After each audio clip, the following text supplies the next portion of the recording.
UFC officially announced that Jimi Manuwa will be fighting Volkan Oezdemir at UFC 214. We were wondering what was next for Jimmy. That's what's next. He joins us now on the phone. Jimmy, are you there?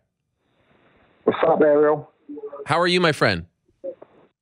I'm good, man. Good. Just got in from a day of training and just relaxing, eating some food. Well, I appreciate you coming on. And before we get into the fight stuff, would be remiss if I don't ask you about your hometown. Are you in London right now? I'm in London. I've been in London for the last week and a half. How are things? I mean, first and foremost, your family okay? Friends okay? And if so, how are things? How is the mood of the city right now? The mood of the city. Everyone's quite in shock, but you know, but at the same time, everyone's still carrying on with their days and you know, just getting to terms with what happened the other day. You know, it was a shocking thing.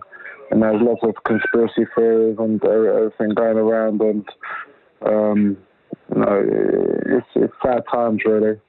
That's horrific. It really is, and my heart goes out to everyone over there. And I hope that, you know, you're able to live your life and not live in fear and can move past this. But it has not been an easy time in England, and really, I send my condolences to everyone involved, and hope that the UK can get past this. So I was thinking of you. Obviously, we had you booked before this happened on Saturday, the terrorist attack, but wanted to ask you about how everything was going, and appreciate your comments, Jimmy. So you got the fight against Volkan Oezdemir. Are you happy with this? Mm-hmm. Are you okay? I mean, I know you wanted the title fight, but is this okay for, you know, a second option? Are you content? I'm okay. You know, I can't argue with John Jones getting the fight. He's one of the best fighters of all time, like I said before. And, you know, it's just another, it's just, I believe I knocked Volkan out, and Dana said I'd get a title shot after that. So, you know, if one more person has to get it, then so be. So you've been told that from Dana White that if you win this fight on July 29th, you're getting a title shot? Yes. That's interesting. That's fun. Are you hoping? Go ahead. I'll get a winner of Jones in DC. Okay. Now, it's a bit of an interesting scenario with your friend and training partner, Alexander Gustafsson. Does this feel awkward at all that you're both kind of neck and neck here? No, not really. We both don't really care who gets the title shot first.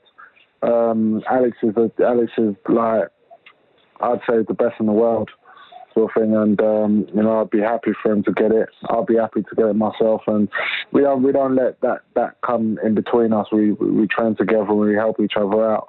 And that we're good friends. We were fucking good sparring partners, and we make each other better. So, you know, I don't really care who gets it. Obviously, I want it, and he wants it. So whatever happens, happens. But what about the race to get there first? If you win, he wins. You guys have said you don't want to fight each other. That changes your plans, right?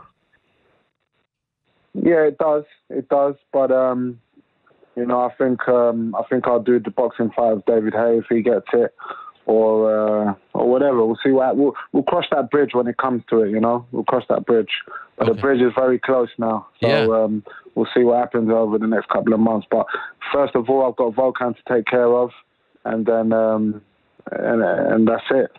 So Daniel Cormier was actually on my show last week, and he had some comments about you cheering on Alexander Gustafsson. I just want to play those comments for you quickly and give you a chance to respond. Is that okay? Okay. All right, here we go. Here's Daniel Cormier talking about Jimi Manuwa last week on the program. I understand. You know, you want your teammate to be successful, but at what point are you kind of saying, Alex, don't look too good, because I know you've already fought both of these guys super competitive. If you look too good, what if they let you jump me? It's like, come on, just a little bit. I understand wanting your teammate to do well, but do you want your teammate to do so good that he actually takes your title shot? So you thought it was a little weird. And I think that's what happened to him. I actually think that's what happened to Jimi Manuwa. I think Alexander Gustafsson, after looking that good with his history with both John and I, has now positioned himself to get another title shot. So what do you think of that? Of his criticism of you cheering on your friend? What do you think of it, Ariel? You know, like he's. I got no comments about him. You know, I don't know why he's focusing on me. He needs to focus on Jones and his fight with Jones. I reckon Jones beats him as well. You reckon, or you want Jones to beat him? I didn't make that out. I said I think Jones beats him. Okay. Do you want? I think Jones beats him again. No, I don't mind. I don't mind who I fight out of either of them. They're both great fighters and that. But I think Jones has got his number. I think Daniel hasn't got nothing he can do to Jones. I think if he takes him down, he can't keep him down. I think he can't beat him in the striking department. And I don't think he's got anything for Jones. So I think Jones he loses his title on July 29th. But I've got like what me cheering on my teammate and everything. That's my problem. That's our problem. You know, I don't know what his business is. You know, in that. I think he's scared to fight me because he knows that I'm a dangerous, very, very dangerous fighter and very dangerous fight for him. So I don't think he wants to any part of it, really. You guys have been going back and forth on Twitter for quite some time now, and for us it's somewhat entertaining, but for you, has it reached a point where like it's gone a little too far? Has he said anything that, you know, you feel has been disrespectful or crossed the line? Not really. I just find it stupid, you know. He tweeted me first and I responded, and that is it. I'm just minding my own business, doing my own thing, fighting who I've got to fight, and that's it. He's the one what keeps coming to me and trying to make something, you know. And I find it entertaining and amusing. But he knows I'm right behind him. So you know, time will tell. Time will tell, Ariel. I'm just patient. I'm living good. I'm training. I've got my fight coming up, and I know what's going to happen. So I'm just confident and just doing my thing. You know, that's it. After UFC 210 in Buffalo, on the show, I was giving you a lot of props because I thought it was great that you went out there to Buffalo, sat in the front row, were a part of the story. Not a lot of people do that. It felt like you were trying to really go out there and get what you thought was deserved. And I'm wondering, was that your call? Did you just do that on your own? Say like, F it, I'm just going to go there and sit in the front row and try to, you know, force this fight to happen? Or was there a bigger picture, because I know you also met with Dana White around the same time in Las Vegas. So how did that all kind of play out? Yeah, I was meant to meet Dana on the Wednesday, but then I heard I wanted to fight with DC. So before I went, I texted Dana. I said I want to go Buffalo and everything. So we organised it and that. But I wasn't going to go until I heard John Jones was going, because I thought I was getting a fight. And I heard John Jones was going to Buffalo to watch the fight. So I thought I've got to be there as well, you know, so we can all be there. And that. So yeah, it was a good thing. It's a good thing. I went there. I saw DC's performance live, and I wasn't that impressed. John Jones was there and everything. He said hello, and everything. So yeah, that's how it played out. So you saw John, you spoke to him there, because, you know, we all know that after your win against Corey Anderson, you had some things to say about John as well, right? Yeah, they asked me about John Jones, and I said my opinion. Yeah. And that was it. But he came up to me. He said introduce it. Well, not introduce it. He said hello and whatever, and that was it. It was just a quick hello and goodbye. And I kind of respect him for that, because he didn't have to do that, but he acknowledged me and everything, which I thought was good manners and stuff. But I actually prefer him to DC. Really? And I think DC just got too much mouth, and he's just trying too hard to sell himself and make himself look interesting, and he's not. So that's where you and Alex disagree, because it seems like Alex prefers DC as a human being, at least. And obviously you're... Alex told me DC's a nice guy. Yeah. I don't think so. Nah. Yeah. I haven't actually met DC face to face, except when we was in Buffalo. And then he tried to say something. to Kamaru Usman about touch him and tell me if he feels strong or some shit like that. And I went off on one. I went off on one and said, "Come and test me out for yourself." And he was like standing behind all his teammates and shouting and stuff and everything. And that was it. Where was this, in the back? Yeah, this is at the back. After the fight? After this fight. Wow. Yeah, after the fight, yeah. So he's yelling at you behind a wall of teammates and saying that you can come punch him? No, he was saying, because I was talking to Kamaru Usman. Yeah.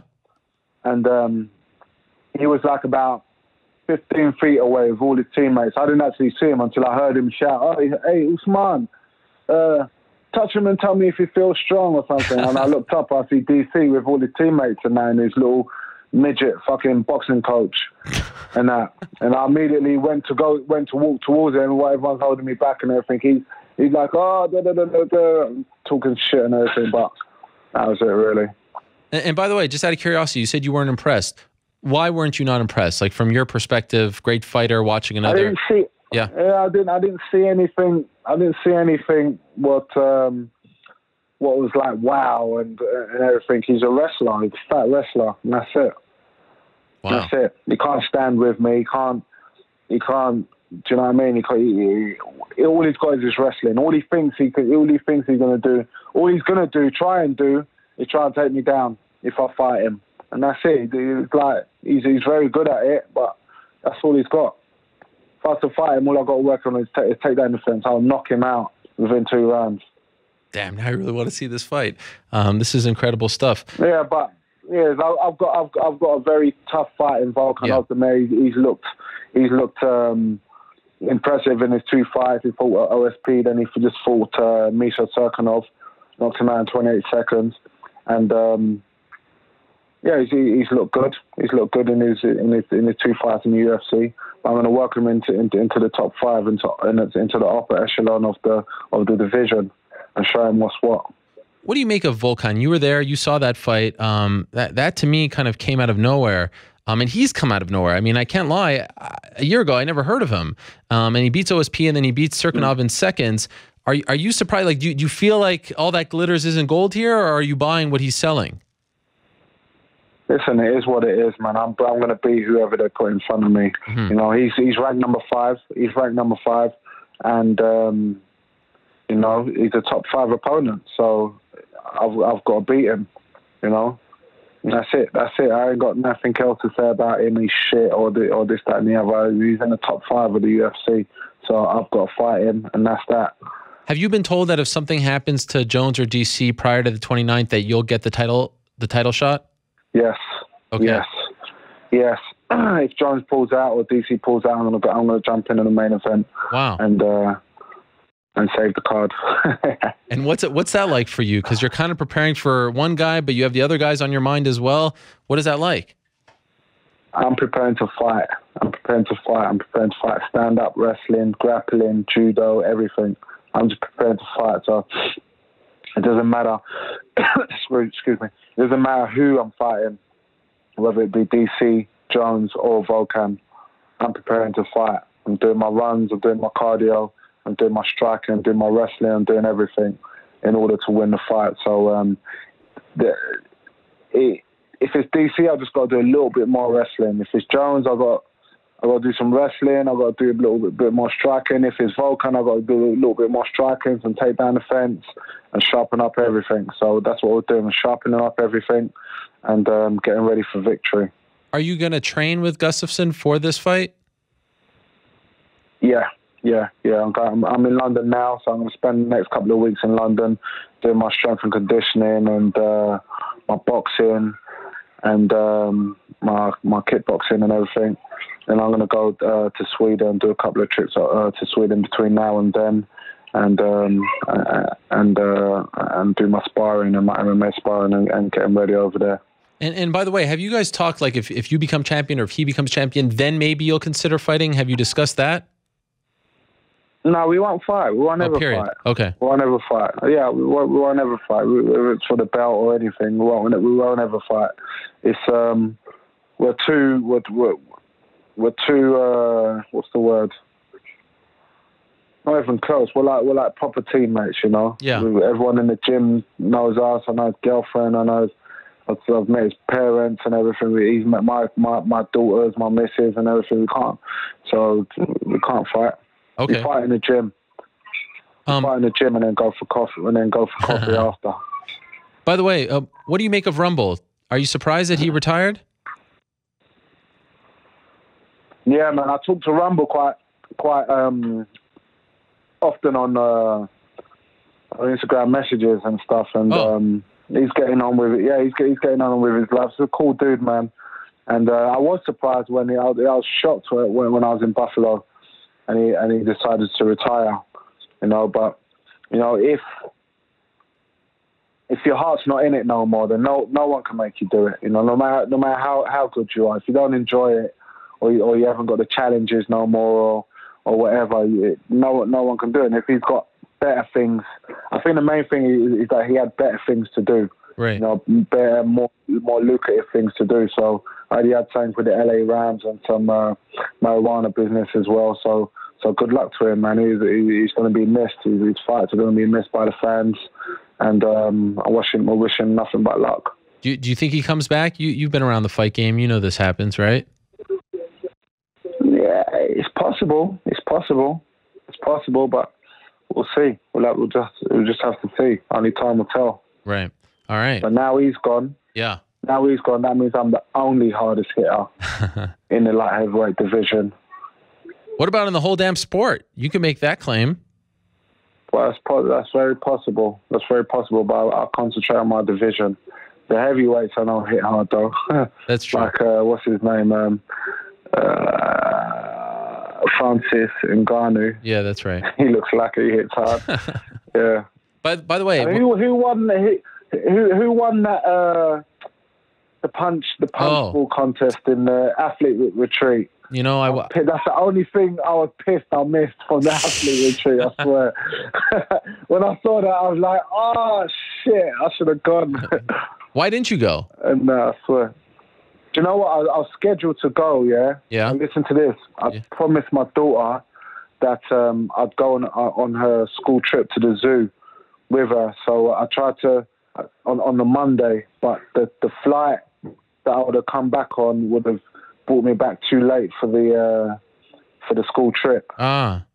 So and I promised her weeks ago as well that I'd go. I was one of the parents going with the school and her class to look after the children, and she was in my group and everything. She was looking forward to it and everything. So I respect that. I had to cancel.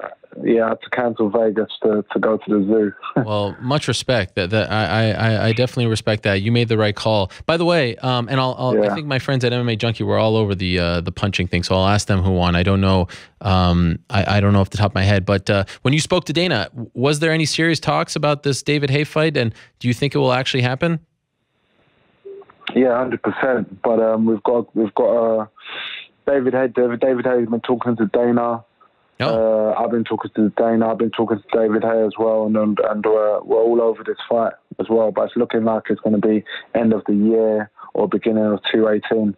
So I've got a couple of big UFC fights to go before then. But ideally, it'd go like this: I beat Volkan, I fight DC or Jones, win the title, and then fight David Haye and knock him out as well. Damn. All right. That's my plan. That's my 1 year plan. Not even 1 year, 9 month plan. That's quite the plan. We're working on that. I like that plan. Yeah, we're working on that. Yeah, we're working on that. It is ambitious, but you have to put it out there. Why not? And so far, so good. 100%. July 29th, UFC 214, Anaheim, California. A very important fight in the light heavyweight division. Jimi Manuwa versus Volkan Oezdemir going down. And if something happens to DC or Jones, you heard it, Jimmy steps up. Appreciate the time, Jimmy. Thank you so much. Stay safe out there, and we'll talk to you soon. Good luck in training. Well, thanks very much. Thanks for having me as well. Cheers. There he is, Jimi Manuwa stopping by, poster boy himself.